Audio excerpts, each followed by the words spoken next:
Hey there, pioneers! In this video, I'm going to show you how to pass the trench safely in Subnautica 2.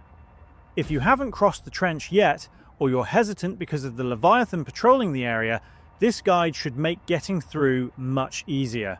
My tadpole in this example is equipped with a Scout Ray chassis, so the extra speed definitely helps with this approach. What you'll want to do is leave from your life pod and head directly east, straight east the entire way. While travelling, try to keep your tadpole positioned near the surface of the water, similar to the route shown here.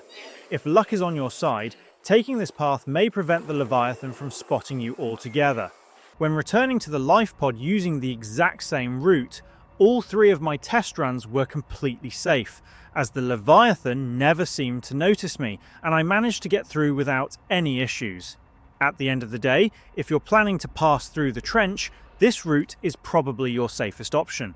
It's also a good idea to create a manual save beforehand so that if something goes wrong, you won't risk losing progress and can simply reload your save. If this video helped, please leave a like, drop a comment, and subscribe to the channel for more quick guide videos.